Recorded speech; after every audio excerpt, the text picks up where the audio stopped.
Scrooge trembled more and more. "Jacob," he said imploringly. "Oh, Jacob Marley, tell me more. Speak comfort to me, Jacob."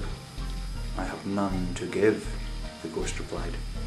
7 years dead and travelling all the time? You travel fast? On the wings of the wind. You might have got over a great quantity of ground in 7 years. Oh, blind man, not to know that ages of incessant labour by immortal creatures for this earth must pass into eternity before the good of which it is susceptible is all developed.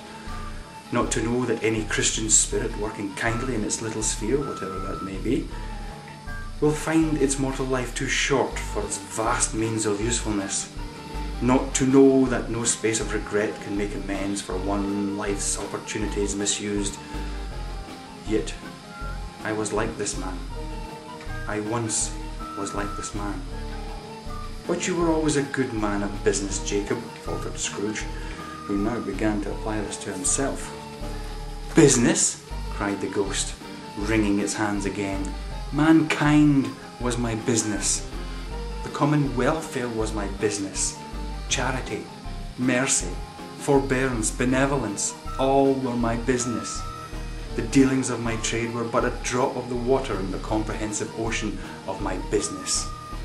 Scrooge was very much dismayed to hear the spectre going on at this rate, and began to quake exceedingly. "Hear me!" cried the ghost. "My time is nearly gone." "I will," said Scrooge, "but don't be hard upon me. Don't be flowery, Jacob, pray.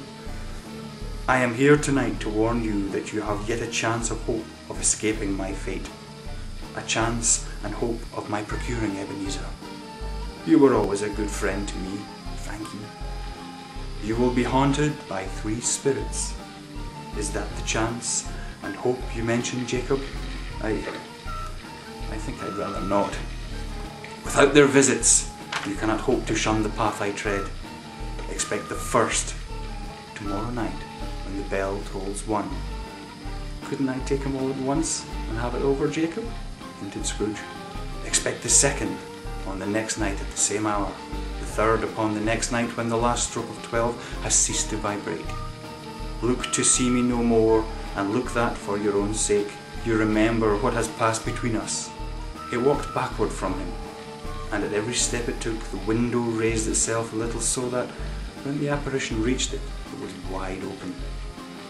Whether these creatures faded into mist, or mist enshrouded them, he could not tell, but they and their spirit voices faded together, and the night became as it had been when he had walked home.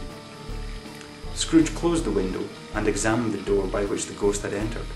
It was double-locked, as he had locked it with his own hands, and the bolts were undisturbed. Scrooge tried to say, "Humbug!"